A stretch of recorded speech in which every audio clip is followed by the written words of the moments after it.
Bom dia, vamos iniciar mais uma call semanal aqui na Vinci Capital e hoje vamos falar de assuntos muito relevantes para você, investidor, iniciar a semana com o pé direito. Bom, vamos falar de Brasil, não tem como a gente não falar, né, obviamente, depois da atrapalhada em relação ao IOF, né, na semana passada. O governo colocou o imposto, voltou atrás, ainda tem muita coisa nebulosa, a gente nem vai entrar no detalhe aqui, mas vamos falar sim dos efeitos disso. Também vamos falar do mercado japonês, né, as taxas de juros de longo prazo disparando, e isso tem um efeito catastrófico em muitos mercados, incluindo o mercado americano, que a gente também vai falar aqui hoje, e vamos falar de coisas extremamente relevantes que estão acontecendo no S&P 500 e todas as derivadas aí das falas e das posturas comerciais do Donald Trump. Bom, vamos lá então, pessoal, iniciando como é de praxe já com os nossos slides, mas não posso deixar de pedir aqui, quem já acompanha o canal, quem já segue aqui, deixa o curtido no vídeo, deixa o like, confere, se já está seguindo o canal ou não e compartilha aí com as pessoas porque a informação vai ser excelente hoje. Então, iniciando já aqui os nossos slides, o mercado vem consolidando de forma mais forte a questão do patamar de 14,75 como a taxa terminal do atual movimento aí, de alta de juros aqui no Brasil. Isso aí muito em linha com a provável e bem já próxima recessão aqui no Brasil. A gente vê aí a atividade econômica brasileira reduzindo de forma bem considerável. Claro que uma recessão ainda vai ter alguns trimestres de atividade baixa, mas os indicadores nos mostram que a atividade econômica brasileira vem reduzindo de forma muito significativa. E o que vinha puxando o PIB do ano passado, uma das questões era o gasto governamental, isso vem reduzindo bastante, o próprio governo aí tendo que fazer cortes aí no orçamento, aumentando impostos, que a gente vai falar já na sequência, e de certa forma aí, diminuindo a sua expansão aí fiscal, o que tem efeito tanto na parte da pressão fiscal para poder parar esse aumento de juros, quanto também na atividade econômica, que provavelmente vai exigir até mesmo um corte de juros ali na frente. Então, o que é interessante a gente analisar? Para esse ano, há um consenso de que a taxa vai ficar estável em 14,75. O próprio Galípolo falou que a taxa de juros ela vai ser longa, ela não vai ser uma perna de subiu, agora logo vai cair. Claro que isso tudo muda se acaso vier um cenário mais recessivo aí à frente. Mas do ponto de vista técnico e das expectativas de mercado, um consenso aí de 14,75. Aqui no final do ano a gente já tinha expectativa de iniciar um corte de juros. Esse início do corte ficou lá para o início de 2026, que aí um corte de 0,25 progressivamente, chegando em 12,84 lá no início de 2027. Então, a taxa de juros bem resiliente num patamar muito alto, e o que vai mandar, claro, é o controle da inflação, o gasto fiscal e principalmente a atividade econômica nos próximos trimestres. Então, a gente vai analisar isso de perto, mas é interessante ver uma certa estabilidade aí em relação à expectativa de juros aqui no Brasil. As apostas na nossa moeda seguem muito alta, muito alta, Esse dado aqui ele tem um delayzinho, então ele não capturou essa questão da IOF, tudo que a gente vai falar na sequência, mas mesmo assim mostra que essa taxa de juros super elevada, sendo provavelmente a maior taxa de juros real do mundo, tem dado um efeito e a nossa moeda tem conseguido se valorizar em relação às outras moedas, principalmente ao dólar. Um fator interessante é que o dólar ele segue no movimento de perda de valor. Vocês lembram que semana passada a gente falou que tinha um movimento de retomada, porém já teve uma correção, ainda mais com algumas pressões aí em termos de tarifas do Donald Trump em relação à Europa, o dólar se enfraquecendo. E o real se beneficia desse movimento, afinal o dólar está perdendo valor frente às principais moedas e isso também favorece a nossa moeda. Mas vamos lá, o que foi, ali eu comentei no início, a barberagem, ou pode dizer o que for aí, em relação ao que o governo fez de colocar um imposto que deveria ser um imposto regulatório e foi usado, está sendo usado de forma arrecadatória. É nítido que o governo está usando isso para cobrir um rombo fiscal, até as projeções aí do mercado já falam aí num déficit de mais de 50 bilhões para esse ano. Então, além né, desses 20 bilhões que o governo pretende arrecadar com esse imposto, eles ainda vão ter que rebolar ainda mais um bom tanto para conseguir ou cortar despesas ou fazer aí mais receita. E receita de governo, a gente sabe que infelizmente vem normalmente a partir de aumento de imposto. Então, o governo Lula, pela figura do Haddad, né, ele realmente, eu até botei aqui o print da matéria, ele rebolou para explicar e justificar e dando desculpa que não precisava ter falado com o Banco Central e tudo. Só que o grande ponto é o seguinte, né, pessoal? E esse é o grande ponto que a gente vai falar aqui, que é o efeito, né, desse aumento da IOF. O IOF é um imposto sobre operações financeiras, é basicamente a CPMF de antigamente, né? Então, quando há uma transação, há um envio de remessa ou uma tomada de crédito, há uma tributação, sem falar nos planos previdenciários, que eu nem vou entrar aqui nessa questão. Estamos falando mais no efeito prático do mercado financeiro. Mas quando a gente pega um fundo de investimentos de altíssima capacidade financeira, bilhões lá de dólares, 3,5% numa eventual remessa, uma compra de alguma ação, de algum ativo fora do país. Gente, 3,5% para te conseguir esse retorno no mercado são meses. Então, isso inviabilizaria de forma crítica qualquer investimento ou, né, de estrangeiros aqui no Brasil ou de fundos brasileiros diversificando, né, seus investimentos fora do país. Então, isso feriu de morte a capacidade brasileira de atrair capital. Então, foi por isso que o Galípolo, na sequência, diz que era contra o aumento da IOF, até aqui ele está falando de forma mais genérica, mas no dia lá, quando aconteceu essa volta atrás, né, do Haddad em relação à IOF, principalmente para fundos, né, pessoal? Só lembrando que a volta não foi para beneficiar nós investidores, foi para beneficiar os fundos de investimento, que consequentemente nos beneficia de alguma forma, né? Ou não atrapalha, melhor dizendo, porque o prejuízo é de qualquer forma, né, em relação a esse aumento de imposto. O Galípolo ele comenta, né, que essa questão dos fundos realmente inviabilizaria, né, a atividade aí de investimento no Brasil, principalmente investimento estrangeiro aqui. Então isso seria desastroso e a nossa moeda com certeza seria muito depreciada por esse fator, porque quem vai botar o dinheiro aqui no Brasil, né, com medo de daqui a um pouco num eventual retorno do capital, deixar um pedágio aí enorme. Só lembrando que o IOF ela é descontado direto, né, então não tem muito o que fazer. Então, realmente bem importante aí essa dinâmica e mostra, né, mais uma vez, que o governo está muito perdido, batendo cabeça, duas áreas críticas, né, do cenário econômico brasileiro, o Banco Central e o Ministério da Fazenda, aí, tendo embates, tendo divergências, o que é muito ruim, né? Principalmente por parte do Ministro da Fazenda, que tomou, né, decisões sem avaliar todas as consequências possíveis e mostra aí, de certa forma, um despreparo em relação ao mercado financeiro. Então, a gente tem que estar sempre atento e olhando, né, esses pormenores de maneira muito crítica para realmente saber se posicionar no médio e longo prazo.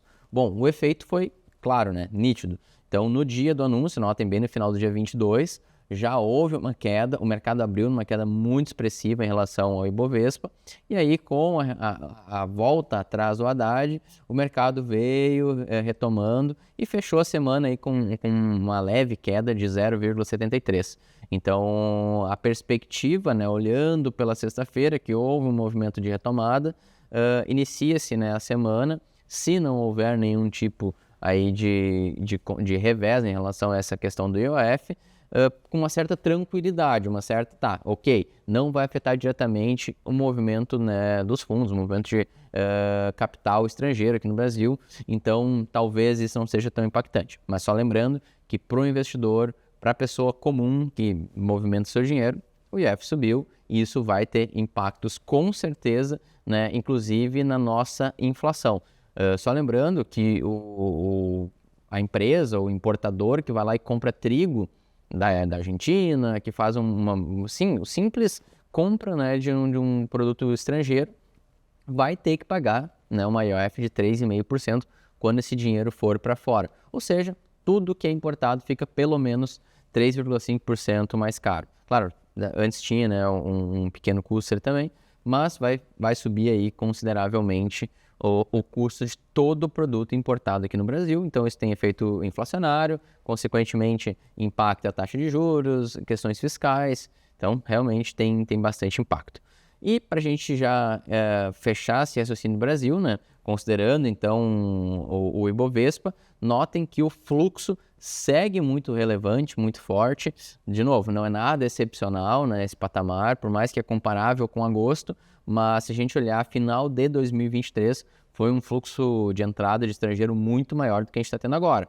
Mas é bom, sempre é bom, né? Ficamos motivados e felizes de ver que a Bolsa Brasileira está sendo atrativa para o mundo, e a gente espera aí que esse patamar de 140, que nem deu direito para a gente comentar, né, que foi o recorde histórico, né, o topo histórico, que esse recorde aí se mantenha, né, e seja superado, e a gente consiga aí ter a Bolsa Brasileira performando acima aí de patamares bem elevados.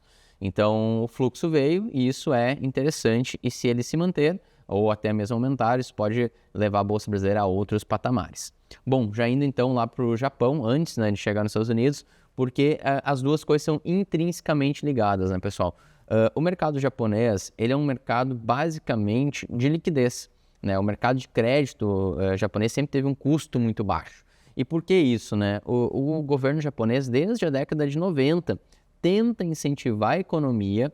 Então, o problema deles era, entre aspas, a falta de inflação, eles sempre acharam isso um problema, e incentivaram, cortando juros, né? Por muitos anos, o juros real japonês foi negativo, por muito, eu vou dizer até década, né? Por mais de década, né? O juros real japonês ele foi negativo. O que aconteceu, né? De tanto fazer esse estímulo, né, de corte de taxas, estímulos econômicos e tudo nesse sentido, a disparada da inflação, que notem aqui, em 2021 chegou a ser uma deflação, né, de 21 a 22, né, com um target de 2%, então o governo japonês buscava, né, esse aumento da inflação, e aí a gente viu, né, uma disparada, né, lá em 2023 chegou a ser 4%, aí voltou, arrefeceu em 2024, né, chegou naquele ponto que eles gostariam, que era em torno de 2%, e agora a gente vê vertiginosamente uma disparada aí na inflação japonesa, sem um grande motivo, né? O principal ponto é essa questão da liquidez, da dinâmica excessiva do mercado, e tem aí impactado diretamente aí nos preços do japonês. Tanto que o arroz no Japão, hoje aí, está em torno, se fosse converter, né, diretamente, em torno de R$ 150 5 quilos de arroz no Japão. E só levando em consideração, né, o arroz é uma das bases aí da dieta do japonês, né? Então, isso, inclusive, uma fala do ministro da Agricultura lá, levou ele a pedir demissão, né? Ele falou alguma coisa relacionada a não ter que comprar arroz, porque ele ganhava arroz e tal. E isso pegou muito mal, então é muito sensível. A questão da inflação no Japão é muito sensível. O japonês, talvez uma pessoa que tem a minha idade no Japão nem saiba o que é inflação. Então, tipo, inflação, eu ouvi falar o que é, mas o cara nem sabe na prática o que é inflação. Então, realmente, isso tem impressionado bastante lá o governo japonês e, consequentemente, notem que de 2020 para cá, basicamente, a taxa de juros japonesa era zero, tá? A taxa de 40 anos. Vocês imaginem, para deixar o dinheiro lá no Japão, investido num título japonês, em 2019, o Japão se comprometia a pagar algo próximo a 0,5% ao ano durante 40 anos. Gente, é um dinheiro que não tinha custo nenhum para o Japão. Então, isso aí acontece. E aí, claro, também o inverso também é válido, né? Os bancos japoneses, as entidades de fomento lá também emprestavam dinheiro a um valor muito baixo, o que gerava o carry trade, toda essa dinâmica aí que a gente sabe. Bom, saiu de 0,5 para 3,45, isso considerando o título de 40 anos. Já o título de 30 anos também, num recorde aí, em 2,97, que é muito, né? Então, de 40 anos, 3,45, e o de 30 anos, 2,97. Mas o que chama mais atenção, né, é essa alta vertiginosa. Então, desde os anos 2000, a gente não via um patamar próximo ao que a gente está vendo hoje. Então, isso tem efeito, assim, catastrófico nos mercados. Ainda está se falando pouco disso, mas todo o carry trade, toda essa dinâmica de tomar um dinheiro em dólar, tomar um dinheiro em moeda japonesa e investir em dólar, por exemplo, investir no título americano para buscar esse carry trade, ou, né, em países como o Brasil, aí sim, um carry trade é absurdo, mas a dinâmica realmente fomentou muito e muitos colaterais, né, muitos créditos, muitas margens, tudo é atrelado ao título japonês e ao título americano. Então, esse carry trade ele tem uma importância muito grande. Um ponto positivo que a gente vai ver no seguinte é a questão do título americano também, que também está disparando. Então, o carry trade não está diminuindo de forma significativa, mas no momento que houver um fechamento dessa curva e o título americano também começar a cair, isso pode ter um impacto ainda mais forte em relação à desmontagem de carry trade em relação ao mercado japonês. O que tem segurado as pontas? O aumento de liquidez. Então, notem, 2025 está tendo na liquidez global um aumento muito significativo. Países como Japão, China, alguns outros países também, principalmente na América Latina, que o próprio Brasil, tem aumentado muito essa liquidez. Os Estados Unidos ainda está segurando, né? Tem um pequeno aumento do agregado monetário M2, mas não é nada absurdo. Mas notem que de início de 2025 para cá, né, já subiu aí cerca de 6 trilhões, né, a liquidez global. E isso tem, né, uma correlação muito direta com essa dinâmica aqui de aumento da taxa de juros, claro, mais aqui no final, aqui que a gente vê uma perna de alta aqui mais forte. Então, é um movimento que segue, não é um movimento que está tendo grandes alívios, né? Ele está sendo contínuo desde 2020. E no mercado americano, né, que é o assunto que a gente vai falar agora, as expectativas de corte de juros praticamente zero. Eu vi algumas análises dizendo que a direção que as taxas de juros americanas vão seguir nos próximos meses é simplesmente incerta. Claro que o mercado espera, já foi sinalizado pelo próprio Federal Reserve, um corte de juros para esse ano. Porém, né, os títulos de longo prazo, que a gente vai ver aqui na sequência, os títulos de 30 anos, por exemplo, do mercado americano, batendo, né, o recorde desde 2007, gente, antes da crise lá da crise financeira de 2008, né? Então, um patamar aí extremamente elevado. 51,17, né, base points. Então, aqui a gente... base points, não, desculpem. É 5,1%, né, de esses juros. Então, o maior aí desde que a gente está falando aí da crise financeira de 2008.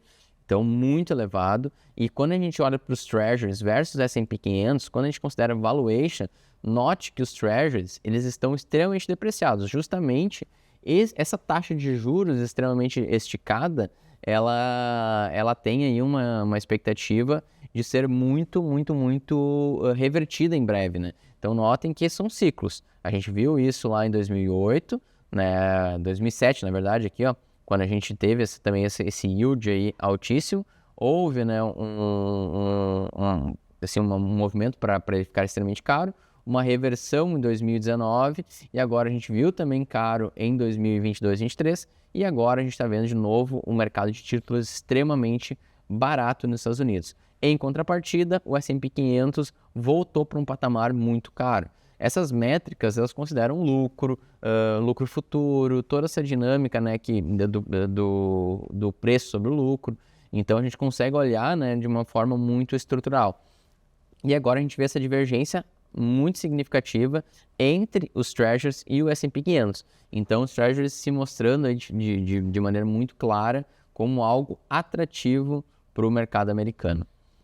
Em relação ao S&P 500, basicamente o que fez o movimento de retomada da semana passada, que foi basicamente até o final da semana, quando Donald Trump falou e abriu aí uma nova frente de disputas com a União Europeia, mas foi basicamente camada de sentimento, né? Agora com um acordo com a China, vai voltar todo o otimismo no mercado, as coisas vão acontecer, vai dar tudo certo. Lembrem, olhem o último vídeo que eu falei sobre o acordo com a China, o quanto, né, que eu falei que isso era frágil e a qualquer momento isso podia reverter. E de fato, né, não foi com a China, mas foi com a Europa.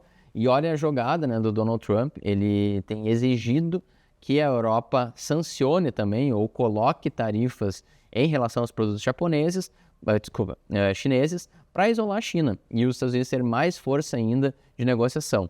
Então, é um jogo que o Donald Trump está fazendo pesado, né, que envolve praticamente todos os países do mundo, e agora, né, para de fato conseguir apertar a China numa negociação, ele está exigindo que a Europa crie também tarifas contra a China a preço de sancionar a Europa caso isso não seja feito.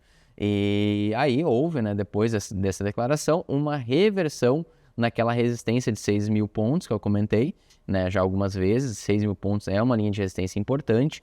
E aí a gente viu, né, essa linha bater e voltar. A média móvel de 200 dias, que foi superada na semana passada, como era obviamente esperado pelo fato do acordo com a China, já voltou a algo muito próximo, né, de rompimento agora para queda. Então, se houver um rompimento aqui essa semana, essa tensão seguir, olha, pode ser um rompimento até com uma força significativa muito grande.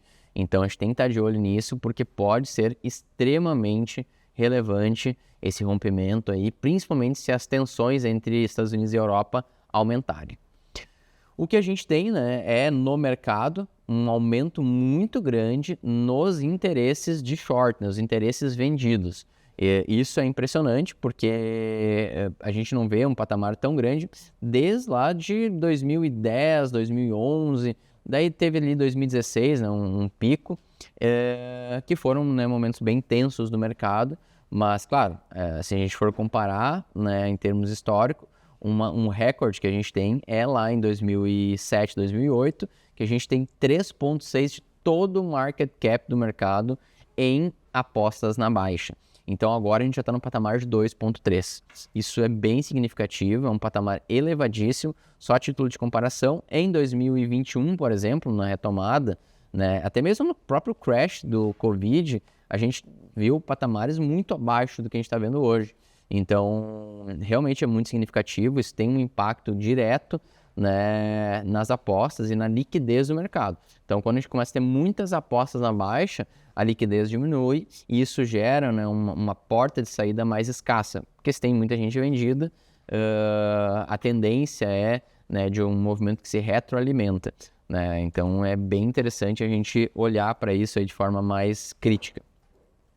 Em relação, né, essa relação, eu quis trazer aqui um gráfico, achei muito legal. É um gráfico, dá para dizer, de curiosidade, onde o Charlie Bilello, ele traz desde 1964, né, quando de fato começou, né, a carreira assim, mais robusta do Warren Buffett, a evolução de $1. $1 investido no S&P 500 multiplicou por 391 vezes. Excelente, né, pessoal? Pô, quem dera, né, ter esse tipo de performance. Mas, pasmem, olhem quem investiu R$1 na Berkshire Hathaway em 1964, hoje teria $55.023. Isso aí é 55 mil vezes o capital investido. Então, realmente, a performance é incrível, né? E notem que é uma linha quase que ascendente. Então, realmente um histórico incrível. E o poder aqui, né, do investimento de longo prazo, ele é nítido aqui. Então, uma performance muitas e muitas vezes maior do que o S&P 500. E para a gente ir para o último assunto da call, então falar do Bitcoin, obviamente, que fez máxima histórica.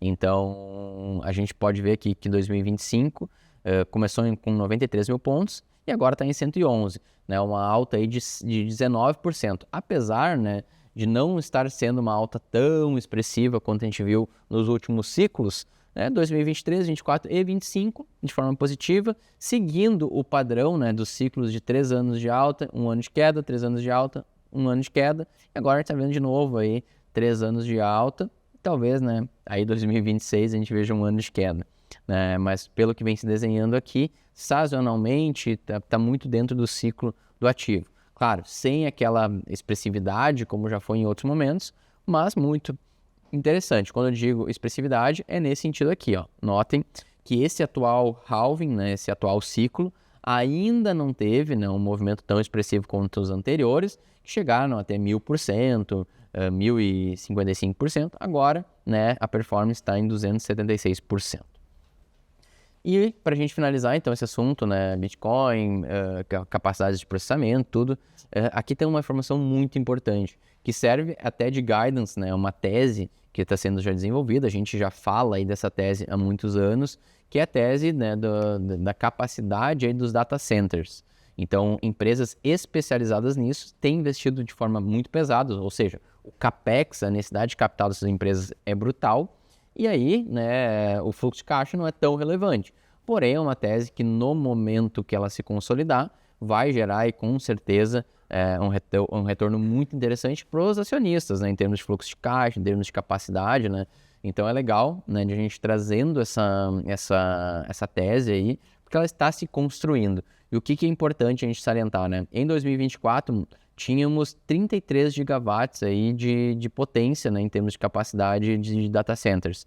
Agora, para a previsão, né, para 2035, 176, ou seja, vai quintuplicar a potência dos data centers nos próximos 10 anos. Então isso é muito, muito, muito relevante e a gente, com certeza, aí pode, né, como investidores, se beneficiar desse tipo de tese. Mas fica aí, então, né, a sugestão de conhecer mais, entender mais essa tese, porque tem bons ativos aí que investem somente em data centers. Bom, pessoal, agradeço demais aí quem ficou até o final da call. Quem gostou, deixa o curtir, deixa o like, comenta, né? Porque isso é um dos principais pontos que a gente pede aqui, para entender se o conteúdo está sendo de qualidade, se tem alguma dúvida, se tem algum ponto, né, que faltou esclarecer, a gente está aí à disposição para isso. E com certeza aí nos vemos segunda-feira que vem. Grande abraço e ótima semana.